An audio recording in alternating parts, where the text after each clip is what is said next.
Bueno, entonces vamos a probar el juego, entonces le vamos a iniciar y bueno, entonces ahí probando el juego, ahí pueden ver cómo funciona, cómo va preguntando cada cosa, ahí se puede ver todo, ahí podemos ver cómo quedaría todo al final del juego, al final de hacer cada ensayo se muestra cada cosa, cada ensayo y el número de fijas, el número de datos ingresados. Para, para que esto funcione se debe primero instalar el servidor Apache. Entonces para instalarlo hacemos primero ponemos en la línea de comando de la Raspberry podemos poner sudo apt-get update, que es para actualizar la Raspberry. Luego entonces se pone sudo apt-get Apache 2, que ya sería, ahí ya estaríamos instalando el Apache 2. Luego se pone el PHP, que el PHP, pues primero tuvimos un problema con eso y fue que aparecía como un PHP 5 y ya está actualizado a PHP 7, entonces tuvimos que encontrar un nuevo tipo de PHP, un nuevo código para eso con ayuda de con ayuda de los foros de la Raspberry Pi.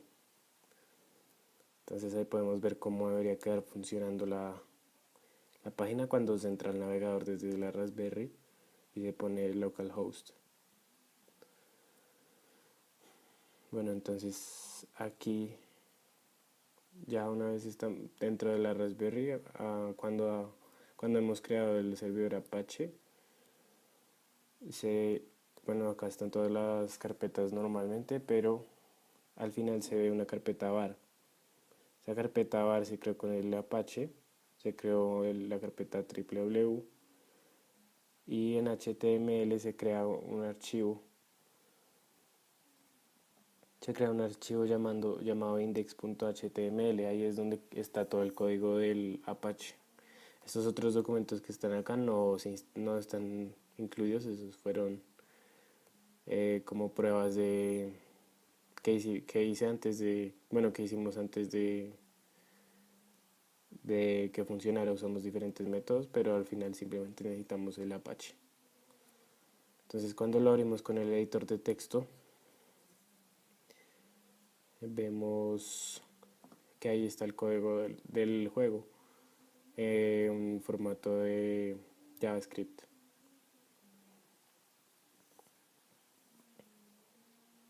Lo primero que hicimos fue entonces que cuando uno entra hacia index.html le aparece como la página de Apache, el código de la página de Apache. Entonces borramos todo ese código que tenía la página de Apache y comenzamos a escribir nuevamente nuestra nueva página web utilizando el código de Python que nos dio el profesor.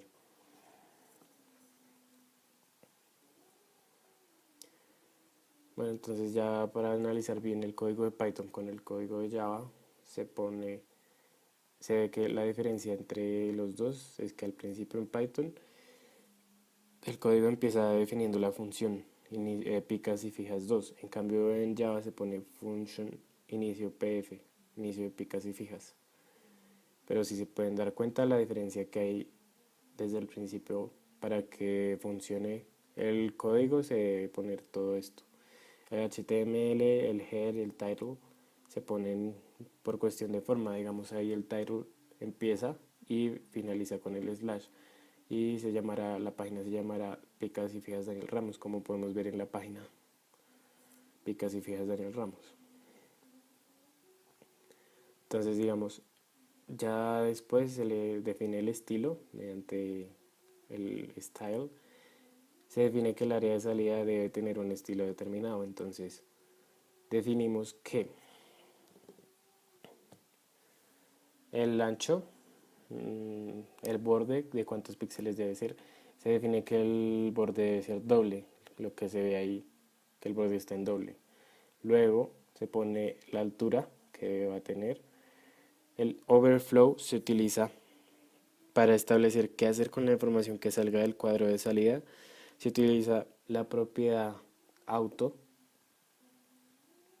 esa que vemos ahí al frente. La propiedad auto se utiliza para añadir barras de desplazamiento cuando sea necesario y poder visualizar todo el contenido del cuadro. Como podemos ver, se crearon unas barras de desplazamiento automáticamente cuando ya la información hubiera sobrepasado el campo. Entonces, bueno, después se utiliza padding. Ese padding, la propiedad padding se utiliza para establecer el relleno de un objeto. También se establece, también se establece el espacio entre un elemento y el borde. Se puede establecer de 4 formas, con un valor, 2 valores, 3 valores y hasta 4 valores. En el caso del código utilizamos solo 2 valores, un píxel y 5 píxeles, donde arriba y abajo tendrá un píxel de espacio, mientras que a los lados tendrá 5 píxeles de espacio. Bueno, luego viendo ya el script, es cuestión de forma de JavaScript. Entonces podemos ver que el window onload function se ejecuta al iniciar la página, ejecuta el código dentro de paréntesis y dispara la función function. Bueno, entonces acá después podemos ver que lo que está dentro de paréntesis es esto. Entonces podemos ver que se define que el área de se define que el document getElementById by ID llamado button, llamado iniciar botón, se muestra ahí en la página como el botón que está titulado iniciar. Y el add event listener se utiliza para añadir un controlador de eventos al elemento especificado. Este elemento hace que sea sencillo controlar los eventos que suceden sobre un elemento. Entonces ahí se muestra que va a controlar con cada clic que se haga, entonces realiza una acción. Entonces para eso es el clic. Y el inicio de picas y fijas es porque ahí ya determina que va a ejecutar la función inicio de picas y fijas. Bueno, inicio de picas y fijas es prácticamente igual al código de Python, solo que se le cambió el nombre, pero también se definió como una función. Luego en el getDocumentById, entonces eso se utiliza para llamar a un elemento, retornar el elemento que tiene el nombre o ID especificado. Este método es uno de los más comunes, se usa siempre que se quiera manipular o obtener información de un elemento. Este ID debe ser único en todo momento. Sin embargo, cuando hay 2 o más elementos con este ID, este método retorna entonces el primer elemento que encuentre en el código de ese ID. Cuando usamos el punto inner html igual espacio, entonces ahí se podría decir que se utiliza para reemplazar el contenido del área de salida con un dato de tipo string vacío. Normalmente el elemento inner HTML retorna o establece el contenido HTML de un elemento. Entonces digamos ahí se estableció que el área de salida va a estar vacía. El contenido HTML de esa caja de salida, del área de salida, va a estar vacío. Luego entonces se puede ver que en el código de Python las variables se definen así, mientras que en el código de JavaScript se debe poner el var. Entonces, bueno, podemos ver que el var se utiliza para establecer las variables a usar. Se establecieron las variables x, y y z que están al final del código, al final de donde se establecen las variables. Se utilizaron las variables y, x y salir. Esas variables se establecieron ahí, dado que en Java se deben establecer las variables antes del código. Entonces, digamos, en el código de Python las variables se veían muy abajo, mientras que aquí debíamos definir las variables arriba. Entonces, esas variables se encontraban allá abajo, pero en Java debíamos ponerlas arriba, porque acá abajo no me va a funcionar. Entonces, bueno, luego vemos el while true, que pues simplemente cambia como un while con paréntesis. podemos ver la diferencia del for. Entonces en el for se ve la diferencia con el código de Python. Digamos, en el código de Java se establece que la variable i comienza en cero y la variable i y el for, si el ciclo for, estará en como en los datos entre cero y 9 y va a subir de uno en uno. Luego vemos que la, la variable nums, el arreglo nums, está igual, simplemente se le agrega la etiqueta var, pero está prácticamente igual que el código de Python, lo que facilita mucho el método que estamos utilizando, dado que simplemente hay que cambiar cosas pequeñas dentro del código para que funcione. Bueno, luego tenemos el document get element by ID del área de salida y se define que dentro del área de salida se va a escribir lo siguiente. Escribe que el ensayo y se toma que el parseInt 1, o sea que ese parseInt se utiliza para tomar los datos como un número entero, dado que al principio cuando no poníamos eso, se simplemente concatenaba los datos, entonces no quedaba como el ensayo 0, 1, sino que quedaba como el ensayo 11 o cosas así. Se saltaba de una vez porque concatenaba y no hacía la operación.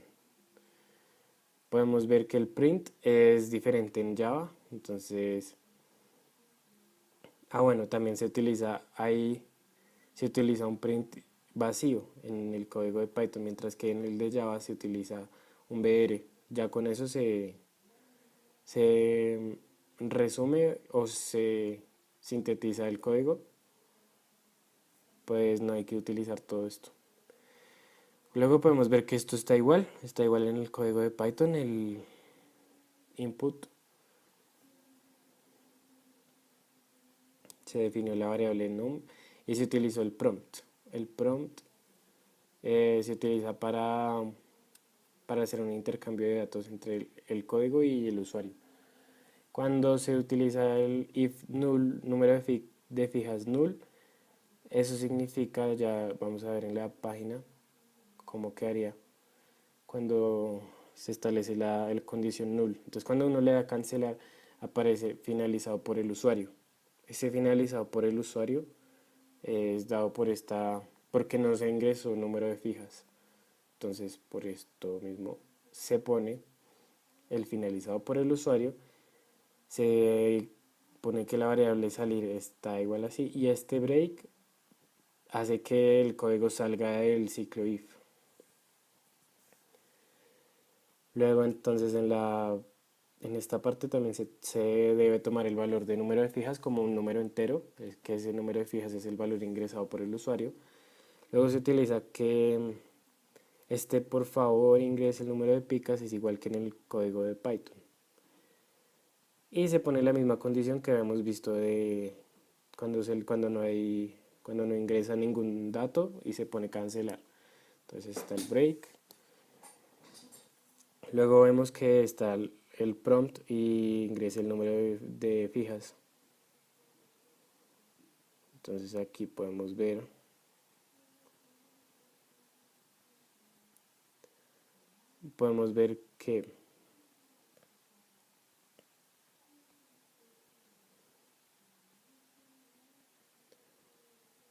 que ahí se usa un alert y arriba habíamos usado un prompt.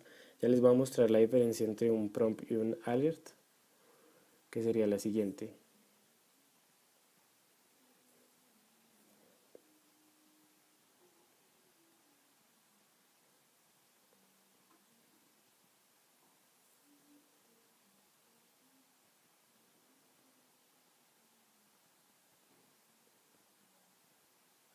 Entonces vemos que el alert, dando clic en el alert, muestra un mensaje, pero es más como una notificación al usuario para dar cuenta de un error o informar algo.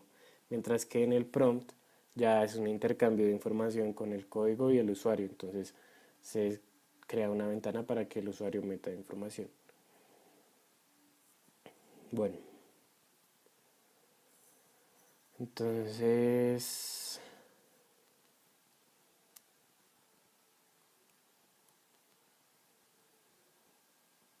bueno, entonces volviendo al código,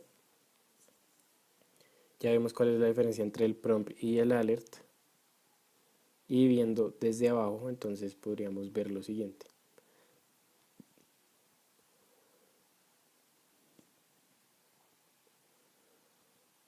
Entonces podemos ver que aquí se usa la misma condición, se termina el script y se termina el head. Se pone que en el body va a haber, esto ya es prácticamente HTML, no tiene nada de Java. Entonces se define que el botón, el botón inicial que tenemos en la página del juego, es este. Entonces sería tenemos aquí que el botón, tenemos que el ID sería iniciar botón, que va a ser como se reconoce el iniciar botón y se llama en todo el código. Y se le pone para el usuario, para que el usuario vea, se pone el iniciar. Eso simplemente es cuestión de estética. Ya después en el área de salida, que sería esta, sería un header como un título secundario. Entonces ahí se pone ese header. Y se pone que el área de salida tendrá el ID de área de salida y se pone haga clic en el botón iniciar, que pues eso es lo que se ve en la página cuando se corre el código. Entonces, bueno, después vemos que el element click simula el clic de un ratón físico en un elemento.